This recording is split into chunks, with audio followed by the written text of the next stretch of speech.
مشاهدين أموال بلس أهلا بيكم. كل سنة بينتظر كتير من المسلمين الإعلان عن الإجراءات الخاصة بموسم الحج، خاصة السنة دي بعد الإجراءات المشددة اللي فرضتها جائحة كورونا خلال مواسم الحج السابقة، واللي قللت أعداد الحجاج، وكتير من الناس ما قدروش يتمكنوا من أداء الفريضة خلال الأعوام الماضية.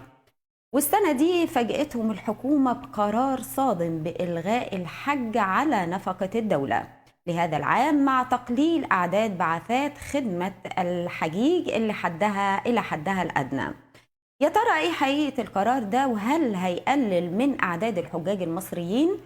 ده اللي هنعرفه في اللايف ده، تابعونا. بالأمس اجتمعت اللجنة الوزارية العليا للحج وترأس الاجتماع الدكتور مصطفى مدبولي رئيس الوزراء، وفي قرار مفاجئ للجميع أعلنت اللجنة خلال اجتماعها إلغاء الحج على نفقة الدولة لهذا العام. ووجه رئيس الوزراء ببدء الاستعدادات والترتيب لموسم الحج المقبل، وقال إن في اجتماعات تنسيقية تم عقدها بالفعل مع أشقائنا في المملكة العربية السعودية بشأن موسم الحج، وتمت مناقشة مختلف التفاصيل المتعلقة بهذا الشأن، منها على سبيل المثال بحث ضمان توفير كافة الخدمات اللازمة للحجاج المصريين وتيسير كافة شؤونهم ومعرفة الإجراءات الصحية المطلوبة للسفر. طيب إيه رأي وزارة الأوقاف؟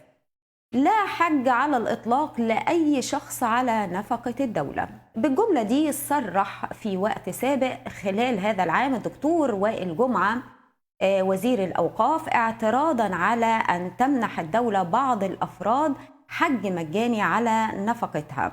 قال كمان إن هناك ترتيب أولويات في الصحة والتعليم وهم الأولى بالرعاية. قال كمان إن القرار وجد قبولا شعبيا ووطنيا كبيرا، وتساءل لماذا يستأثر شخص بالحج على نفقة الدولة دون الآخر. الحج على المستطيع، ومن كرم ربنا انه قرن الحج بالاستطاعة. طيب ايه اسباب القرار؟ كانت وجهت الاوقاف دعوة لكل من نوي الحج او اداء العمرة هذا العام ان يعيد ترتيب اولوياته، وان يجعل ما كان سينفقه في حج النافلة او اداء العمرة في مساعدة الفقراء والمحتاجين والمتضررين من اثار فيروس كورونا. وقال الدكتور وائل جمعة وزير الاوقاف إن في فرق بين حج الفريضة والنافلة، وعشان كده الدولة خدت قرار باقتصار الحج على الفريضة أو على الشخص الذي لم يقم بالحج من قبل، لتوفير الفرصة لمن لم يسبق له الحج من قبل.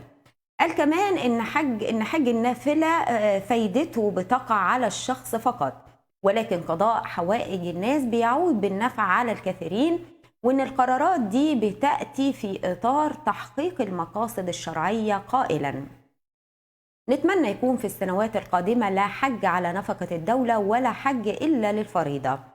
طيب إيه وضع عمالة الحج؟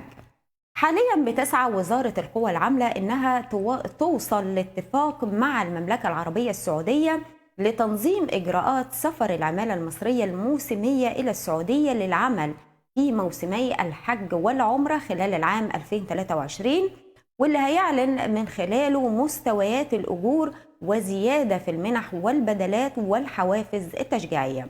ولكن بعد قرار مجلس الوزراء